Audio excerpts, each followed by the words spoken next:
J.K. Rowling, Narcissist, Part 8. Hello, I'm H.G. Tudor. We've looked at a lot of evidence to make a determination as to what J.K. Rowling is. Is she a normal? Is she an empath? Is she narcissistic? Or is she a narcissist? The conclusion follows in the next part. But in this, we're going to look at two things. We're going to consider her charitable and philanthropic activity. But before we do so, we're going to look at another aspect of her life with regard to her appearance. Now, J.K. Rowling has never admitted whether she's undergone cosmetic surgery. There are individuals that undergo plastic or cosmetic surgery as a consequence of disfigurement, which may arise through a particular action that has occurred. For instance, they may have been burned, they may have been injured with scarring, they may have had acid thrown in their faces. Some people, unfortunately, have been on the receiving end of. And therefore, the use of plastic surgery has been as a consequence of an emergency measure, if you will, perhaps not only to save aspects of them, but also to seek as far as possible to remedy the disfigurement that has been caused. In other instances, it might arise from a birth defect. There are, of course, plenty of people that undergo cosmetic surgery not as a consequence of some form of birth defect or disfigurement occasioned by accident or criminal activity towards them, but instead do so because there is an aspect of their appearance that they wanted to change. They may, for instance, want to have fuller cheekbones. They may want to, as commonly the case, engage in rhinoplasty to alter the shape of their nose. They may want to get rid of bags under the eyes. They may want to remove lines. There's lots of different things that people like to do with regard to their appearances, both in terms of their body and their faces. And it's their money, their body, their face. They're entitled to do so. In some instances, it's glaringly obvious that they've had work done, and in some instances, even comically so.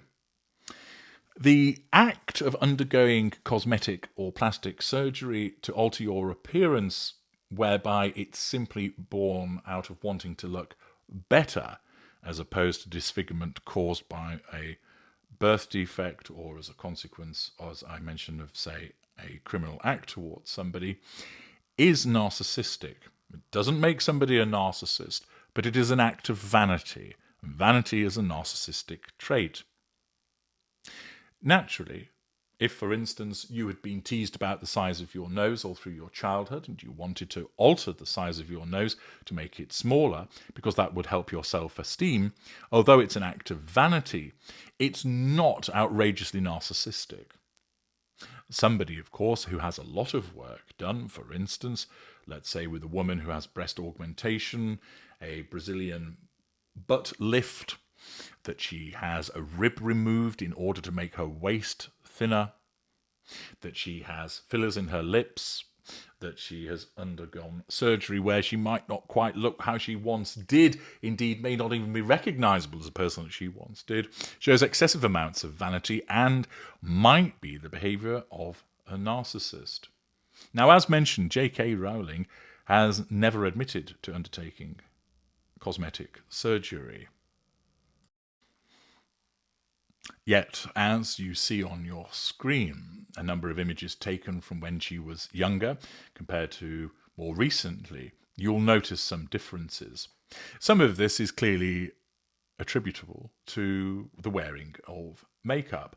Some of it may also be as a consequence of better living, eating better, undertaking more exercise. It has been speculated by a doctor that suggested that she's had eyelid surgery, dermal filler injections to smooth out wrinkles in the eye area, along with Botox, Juvederm, or Restylane injections. That is simple speculation. It's the opinion of a plastic surgeon who has simply looked at photographs and is only opinion. You can make your own minds up as to whether She has engaged in cosmetic surgery. By looking at the pictures, I suspect that it has taken place. She's perfectly entitled to do so. And it has been done for the purposes of improving her appearance, when her hitherto appearance was not something that you would say that she ever looked hideous.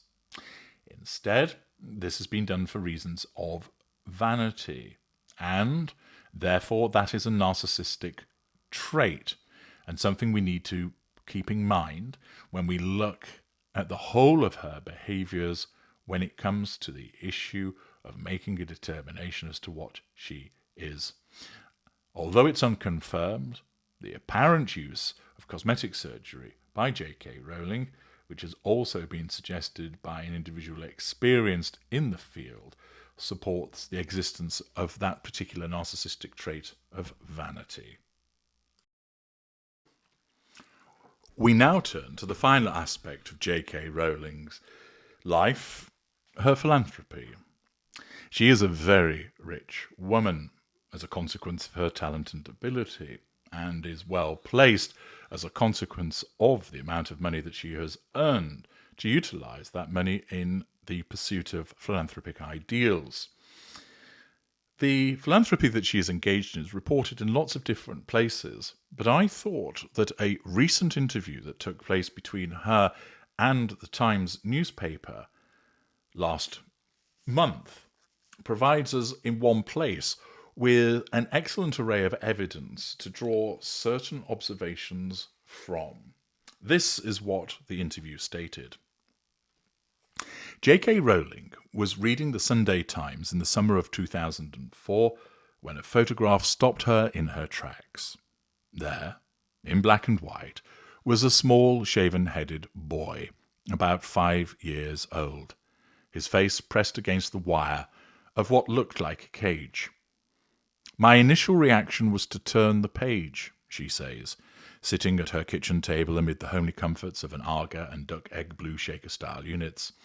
But I told myself I had to read the article, and if it was as bad as the photo made it look, I needed to do something about it. The story was harrowing.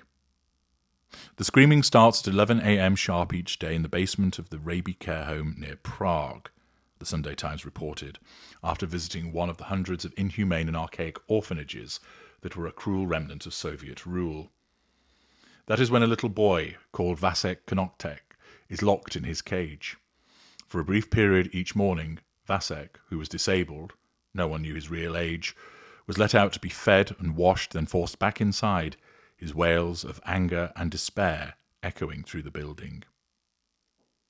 I know I'm hardly unusual in this, but I have a particularly visceral reaction to seeing children abandoned, abused and alone, said Rowling. The image of that little boy screaming through what looked like chicken wire was so distressing, it remains burnt into my brain. I was pregnant with my youngest, and I think it hit me all the harder because of that. Now, pausing there, that reaction would appear to demonstrate emotional empathy, not for somebody close to her, but a young boy in a country far away from her, in circumstances which she read about and was appalled by. Alternatively, might it be that this is a very polished narcissist that maintains the appearance of emotional empathy through cognitive empathy, has learned what to state, and in the course of this interview, in order to portray herself in a particular light, wants to demonstrate that she apparently cares about this child. Is it a convincing manipulation, or are we witnessing the genuine upset and exhibition of emotional empathy for a poor unfortunate boy? The interview continued by explaining she was also partway through writing Harry Potter and the Half-Blood Prince, the 6th book in the Wizarding series. It didn't stop her from lobbying both the Czech ambassador to the UK and the Czech Prime Minister. She wrote letters to the MEP Baroness Nicholson of Winterbourne, a former director of fundraising for Save the Children, who had set up a charity to help abandoned children in Romanian orphanages, and a year later they formed the children's high-level group charity Together. It was renamed Lumos in 2010 after a charm in her books that illuminates the end of a wand, shining light into the darkest of places. This lobbying, is this a particularly skilled narcissist throwing her weight around to assert control over people, or is it the genuine reaction of someone horrified by what they've witnessed, motivated by their emotional empathy, that they wish to speak out about this behaviour and do something about it? In the 21 years since Vasek's story was published, Rowling has donated £63 million to Lumos, either directly or via the Harry Potter franchise, helping more than 280,000 children, not just in Eastern Europe, but also Haiti, Colombia, and Ukraine. All this and much, much more.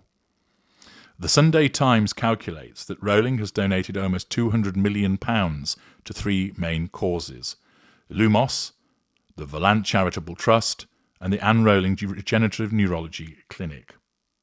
This happened out of sight. She rarely gives interviews and has never talked about the full scope of her philanthropy before. This observation is particularly telling. It isn't Rowling who's telling us how much she has donated. The Times has worked it out. Ordinarily, she doesn't do interviews banging on about all the good works that she engages in. She doesn't talk about it. This is a particularly notable point to keep in mind. We're speaking a few days before she goes on holiday and before the Supreme Court ruled that a woman is defined by biological sex under equalities law. Back in her Edinburgh kitchen with a clock that has stopped at 12 and wouldn't be out of place at Hogwarts, she is solicitous and kind and talks at 100 miles an hour. Visiting institutions around Eastern Europe with Lumos, she saw firsthand the need for action in the first year of a child's life. Again, note, she doesn't sit and talk about it. She's actually been and visited the institutions. When that door closes, it's very hard for children to develop into emotionally stable, functioning adults, she says. We now have 80 years of meticulous international research to show that institutionalized children have vastly poorer outcomes than children raised in families. So intervention is critical, and the earlier the better.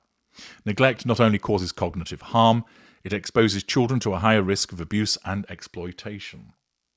Note, she speaks knowledgeably about the subject into which that she is interested. This tends to suggest that either she's a very sophisticated narcissist who can carry this off, or it's far from performative and that her interest is genuine, driven by emotional empathy. She remembers a little girl of about 5 who sat on her lap during a meeting at a Czech orphanage near Prague and beamed up at her. A child who has been properly nurtured and is securely attached would never sit in the lap of a complete stranger. I was emotional and trying to hold it together while talking with experts in the room. I was stuck on the fact that this child was giving me a visceral demonstration of why it's so easy to abuse and traffic an institutionalized child. She had been deprived of every child's birthright. She was so desperate for love, for attention, that she would have gone home with anyone, no question. We pause for a moment over this troubling scene. I adopted a child who'd been traumatized early in life, writes the journalist, and Rowling tells me she too came very close to taking a child home. She has never forgotten her, and is visibly upset thinking about her again. Is this a performative response, or again are we witnessing genuine emotional empathy through her upset? It was in a unit in Bucharest in 2006 where all these tiny babies were completely silent. I tried to make eye contact with one beautiful little girl who must have been 4 or 5 months old, and there was nothing. She'd learnt that when she cried, no one came, so she stopped crying. She was completely shut down. It really, really upset me. I had a very strong impulse to pick up that baby and take her home. I've never completely got over that. Rowling's response was instinctive and understandable, but the little girl's situation was complicated. Like 80% of abandoned children, she had a living mother. The question I've met a ton of times from Westerners and donors is, why do they abandon them? Rowling says, social, political and economic upheaval all influence the numbers of children who are put into institutions, but grinding poverty is the number one driver. Lumos has worked hard to put systems in place where people can keep their children and feed them and educate them. Mothers don't give their children up if they're in a position to raise them within a family. Again, Note the level of understanding that she has in relation to the behaviours of the children and what is required to support them. You're not listening to somebody trotting out word salad or meaningless fridge magnet platitudes. She's not just spouting nonsense that makes her sound good. She clearly has an understanding of the subject, which either points to a particularly evolved and convincing and persuasive narcissist, or someone who's taken a genuine interest in all of this and understands it in considerable detail because she truly does care. Rowling, who describes herself as a very earnest, Hermione-ish child, aspiring to right the world's wrongs, is that through the need for control, or is that born out of a sense of empathic justice? Grew up in Chepstow in south-east Wales. Then talks a little bit about her childhood, which I've covered elsewhere, therefore I needn't repeat it. At school, she met kids who didn't have everything they needed. There were families who couldn't afford full school uniforms. I saw and hated the kind of caste system that results from those conspicuous differences. I don't think those things ever leave you. All of that shaped my worldview and informs the kind of causes and issues I want to help. Is that an early appearance of emotional empathy from the author in respect of what she saw when she was a child? Might well be the case. She has a strong memory of stuffing coins into one of those awful metal lifestyle child in caliper-shaped collecting boxes that used to stand outside shops. I don't know whether that was the first time I donated money, she says, but it must have been fairly early on because I wasn't much taller than the box. However, it was as a young woman escaping an abusive short-lived marriage that Rowling experienced soul-sapping poverty herself. It again repeats things we've already touched on. Some of the rage Rowling felt then, during her period of poverty, is obvious in her voice now, when the journalist asks her to explain further. I literally went hungry at times because I prioritised feeding my daughter. Does that show considerable emotional empathy for her daughter? But that wasn't the worst of it. It's the daily indignities, overwhelmingly not being able to give your child the things you'd like. I remember meeting another mum whose son was the same age as my daughter. He had a room full of toys. I had a shoebox in which Jessica's 2 toys lived. It's that kind of thing that really gets to you. Now, I've made mention of that previously, but notice the consistency in which this anecdote is recalled. Is this the sophistication of a narcissist that joins the dots, or is this because it's actually true, and therefore there is no revision of history? Rowling states, I'd have to have psychotic levels of self-belief to imagine my book would be a bestseller. She'd been warned by her literary agent to find a job because the story wasn't commercial enough. To say I wasn't successful doesn't even come close. Of everyone I knew, I was the person who messed up the most. Once you're in that situation, it's very difficult to climb out. That feeling of living from benefit check to benefit check is horrendous. I wouldn't wish it on my worst enemy. I wanted to work, but I could not afford to wait a month before I got a paycheck because I had no money to feed us. The first Harry Potter book was published in June 1997 and became one of the best-selling works of fiction of all time. Rowling was 32 years old, but with sudden fame came the letters, which she found incredibly difficult to deal with. Over the years, she has learnt to do due diligence, to make sure the money is reaching the right places, but for years it was just me, then me and a PA. The postbag once included a begging letter from a Lloyd's investor who'd lost a lot of money in 2005.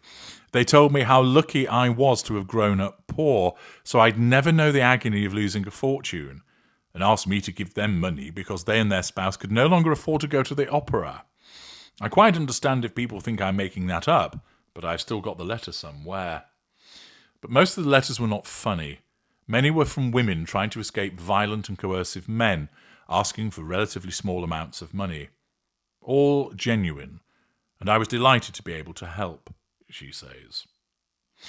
Rowling has since donated more than £86 million in grants to projects in Scotland and around the world, focusing on social deprivation with particular focus on women and children who, in her words, are at a risk in their lives or find themselves in situations where there seems to be no way out.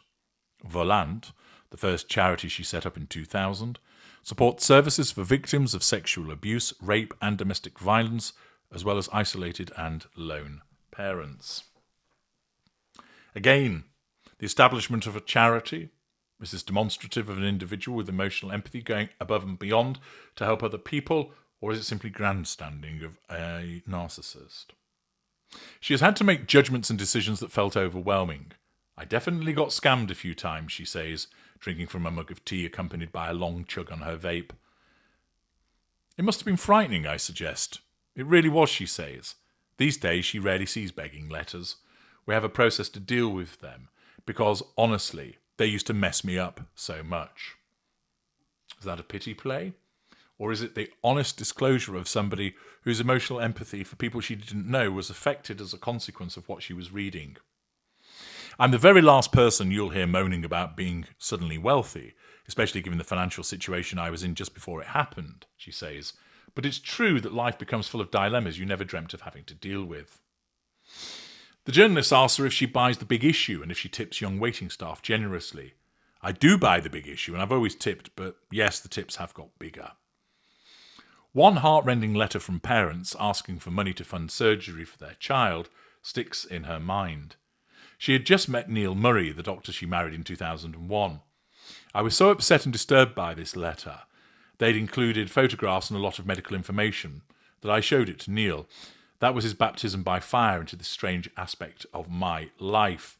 He said very calmly and compassionately that the reason UK doctors wouldn't operate is because it would involve a lot of pain for no gain. Any doctor who says they'll do it is entirely motivated by money. He's a person full of integrity, so that brought my anxiety levels down, and he's continued to be an amazing support because it can still feel overwhelming. In 2020, Rowling donated more than £12 million in royalties from her children's fairy tale The Ichabod to Philanthropy, ring-fencing the money to support vulnerable people impacted by COVID-19. And she donates all royalties, £8.5 million to date, from the first of her Cormoran Strike Detective series, written under her pseudonym Robert Galbraith, to the Army Benevolent Fund. My fictional hero is a veteran, as is my oldest friend, she says. I wanted to give something back, not just because it's a good cause, but because of the inspiration I derive from actual veterans who let me question them. She's most keen to talk about the Anne Rowling Regenerative Neurology Clinic in Edinburgh, which opened in 2013. This reflects her deepest loss, her mother Anne, who was diagnosed with MS in 1980, died aged 45 of related complications in December 1990, when Rowling was 25 years old. Rowling's donations of £27.8 million to date have allowed the clinic to employ the world's best clinicians and researchers. We do incredible research, but we're also very patient-centred, so people can get on clinical trials, not just for MS, but other neurological conditions like motor neurone disease, which have traditionally been underfunded, she explains. It honours her mother and it honours what she went through. My mother was the most amazing gardener. She had really green fingers, which I have not inherited, she says, laughing. I chose an image of green shoots for the centre's logo because I wanted that sense of regrowth. We're looking at whether we can stimulate nerves to grow correctly, but it also felt like a beautiful tribute to her. In 2022, she founded Bearer's Place, a women-only rape and sexual assault support centre in Edinburgh. It is named after the Scottish goddess of winter, who represents female wisdom, power and regeneration. As a survivor of domestic violence and a serious sexual assault she suffered in her 20s, she's particularly proud of it. There was no such single-sex service before, she says. I know that was well worth doing because of the number of women who are coming through our doors. Over 3 years, she's donated £1 million to fund running costs, including a staff of 9 counselling support workers who have provided more than 6,000 hours of support to 700 women and girls.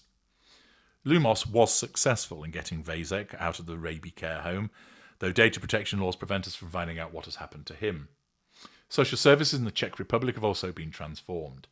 They stopped using caged beds as a result of our interventions. That was a triumph, Rowling says. I've met a ton of children affiliated to Lumos who are now our advocates. They are beyond important voices in the campaign because they really tug at your heartstrings. Their stories are heart-rending. An estimated 5.4 million children still live in institutions worldwide. Rowling's plans for Lumos' third decade is to do at least twice as much in half the time.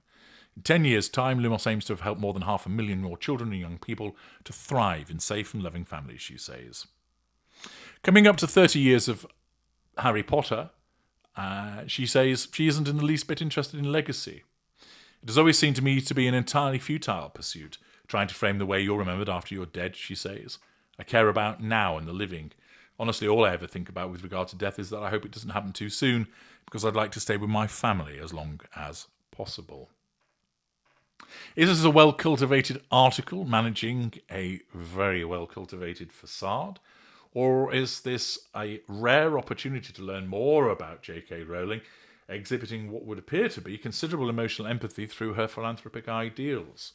Well, we're bringing it all together, as in the next part we reach the conclusion as to what J.K. Rowling is. Make sure you join me there.